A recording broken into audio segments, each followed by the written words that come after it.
आज से महालक्ष्मी व्रत आरंभ हो रहे हैं। जी हाँ, और आज से लक्ष्मी जी की बात करना बहुत जरूरी है, क्योंकि दिवाली से पहले लक्ष्मी जी को प्रसन्न करने का ये बहुत बड़ा मौका जो आ गया है।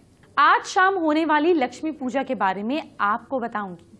आपको पता चलेगा आज से आपको क्या करना है और क्या नहीं करना है। ये सब हर भक्त को जानना चाहिए, तभी तो महालक्ष्मी को प्रसन्न कर पाएंगे। और आज आपको महालक्ष्मी व्रत का महामंत्र भी बताऊंगी। जापिए और आपका काम जरूर पूरा होगा और मां लक्ष्मी की कृपा भी आपको जरूर मिलेगी। सबसे पहले महा उपाय की बात करते हैं। आज मैं हस्बैंड वाइफ से जुड़े 5 महा उपाय आपको बताऊंगी। तो चलिए पति पत्नी से जुड़ा पहला महा उपाय बताती हूँ। ध्यान से सुनिए मेरा आज का पहला सवाल। क्या आपके पति का किसी और फीमेल के साथ में रिलेशनशिप है?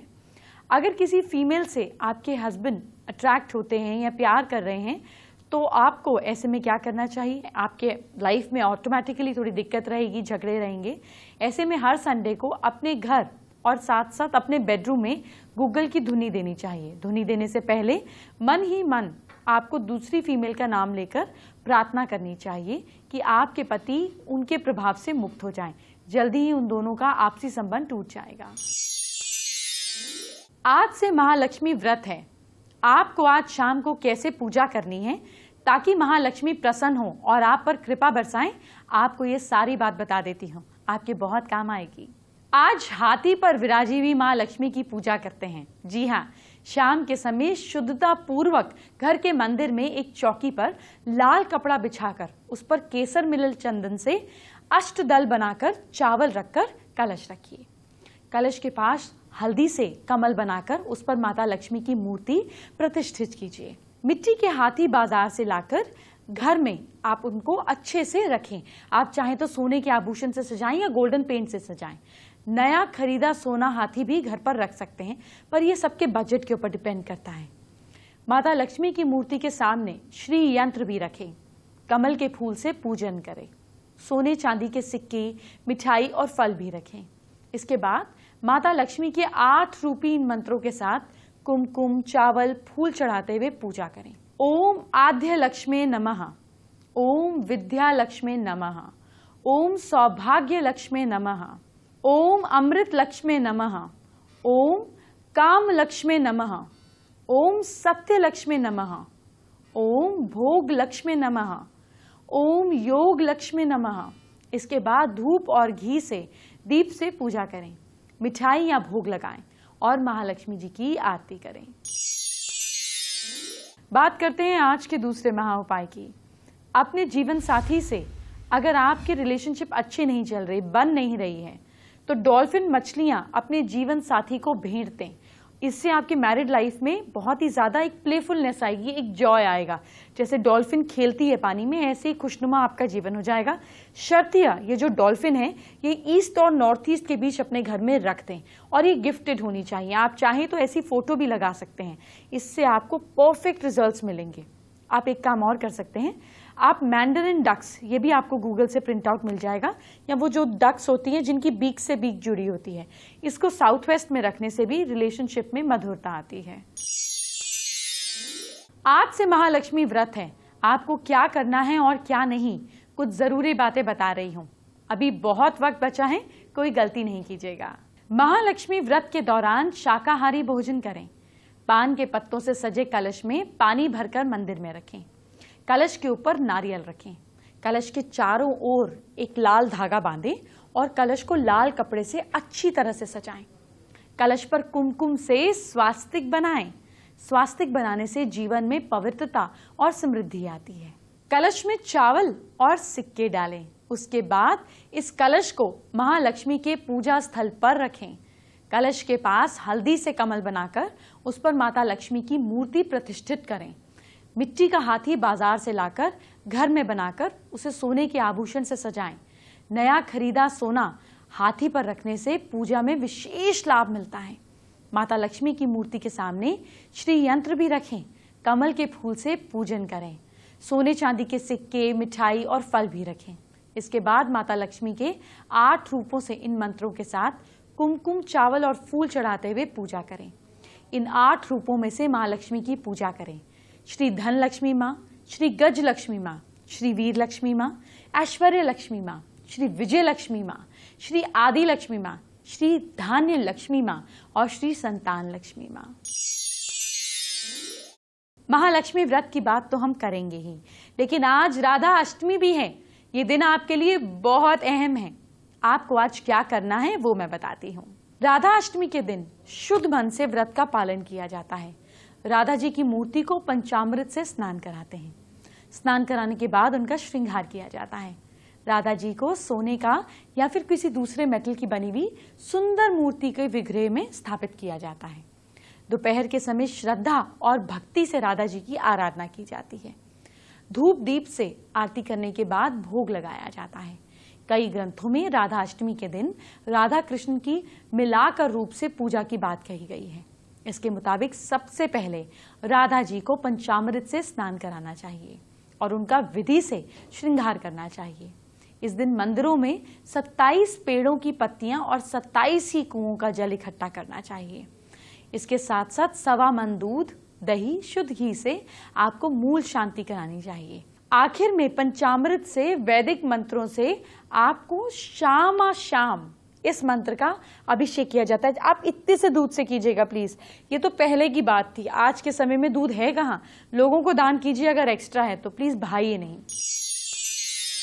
नारद पुराण के मुताबिक राधा अष्टमी का व्रत करने वाले भक्त ब्रज के दुर्लभ रहस्य को जान लेते हैं और इस व्रत को विधि के साथ करने से तरीका क्या है, जब आप करते हैं विधि के साथ तो आपको अपने पापों से मुक्ति मिलती है। पर इसका मतलब ये नहीं कि आप पाप करते चले जाएं।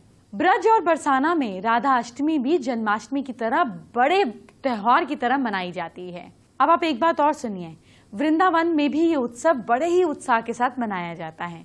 मथुरा, वृंदावन, बरसाना, रावल और मांट के राधा रानी मंदिरों में इस दिन को उत्सव के रूप में मनाया जाता है। वृंदावन के राधा वल्लभ मंदिर में राधा जन्म की खुशी में गोस्वामी समाज के लोग भक्ति में झूम उठते हैं। राधा जी को कृष्ण वल्लभा कहकर उनका गुणगान किया जाता है। वही कृष्ण प्रिया हैं। देखिए, राधा जन्माष्टमी कथा से भक्त सुखी, धनी और सर्वगुण संपन्न बनते हैं। इनकी भक्ति से श्री राधा जी के मंत्रों का जाप करने से, उन्हें याद करने से मोक्ष मिलता है। मोक्ष मतलब ये नहीं कि स्वर्ग में पहुंच जाएंगे, मोक्ष मतलब अपनी प्रॉब्लम से छुटकारा मिलता है। श्रीमद् देवी भागवत श्री राधा जी की पूजा से ये कहा गया है कि जब हम श्री राधा जी को मन से पूजा करते हैं, मन से याद करते हैं, तो उनकी भक्ति से श्री कृष्ण की पूजा का अधिकार भी बनता है।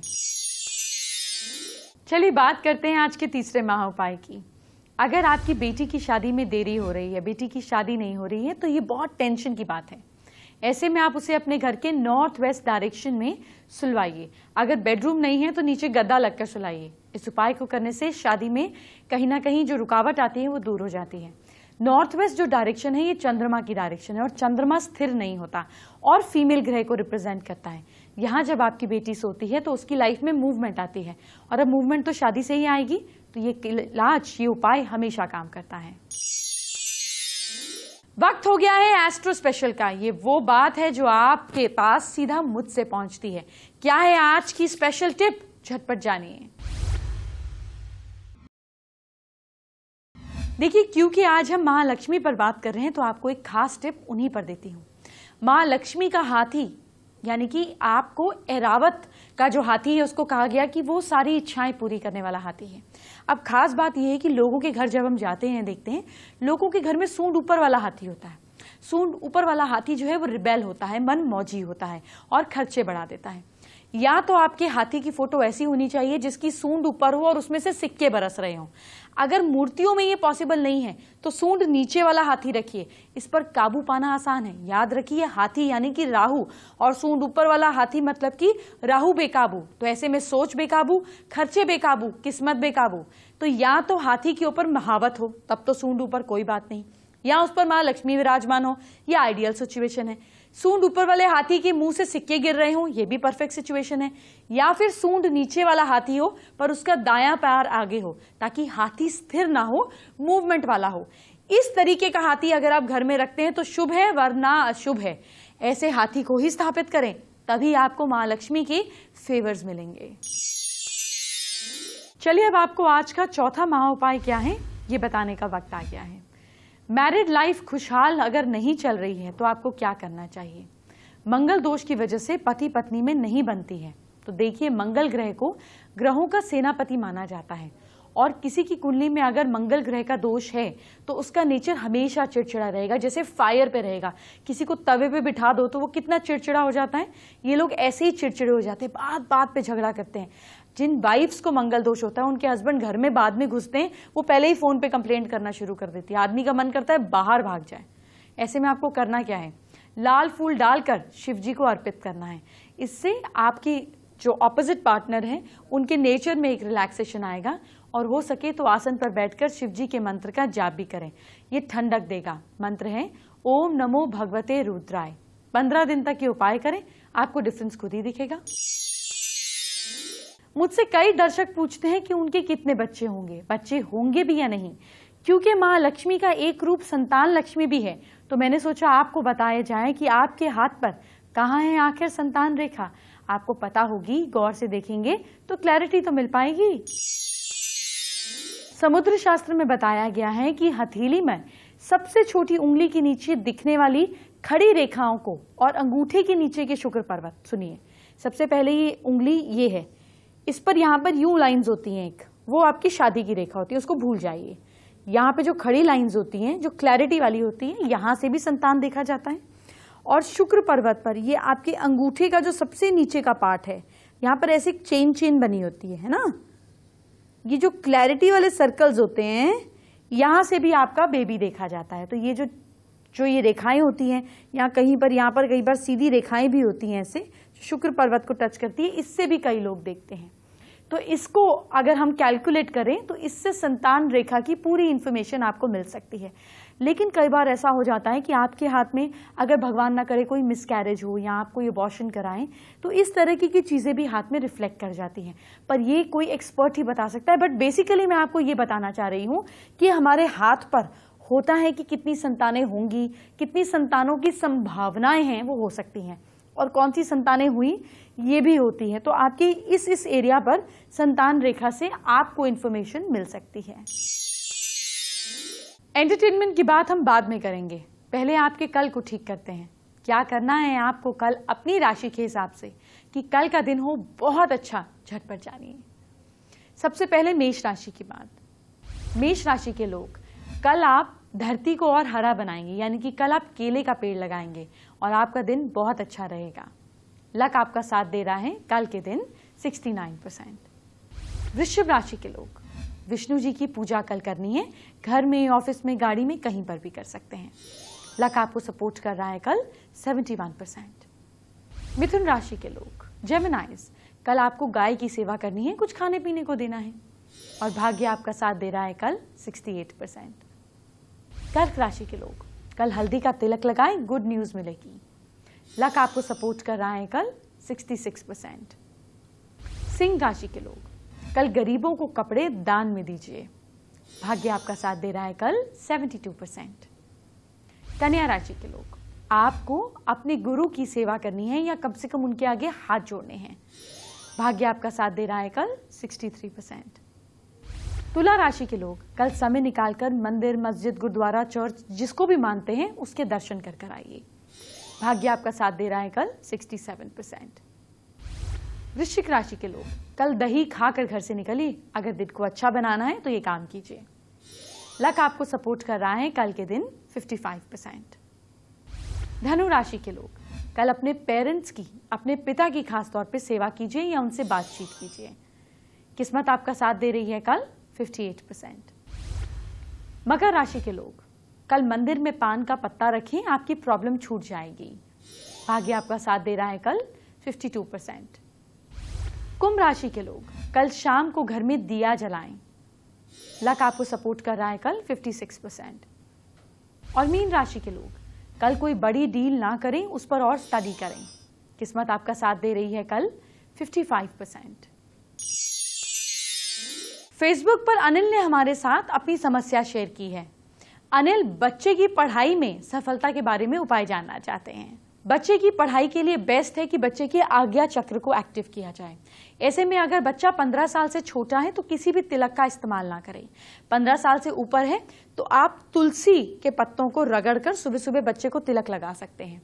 और अगर 15 साल से छोटा है तो सुबह और शाम 2 टाइम मोरपंख से इस एरिया को क्लीन कीजिए। ऐसे में बच्चों की क्लैरिटी बढ़ती है, वो जिंदगी में रिस्पॉन्सिबल होते हैं। चलिए बात करते हैं आज के 5वें महा उपाय की।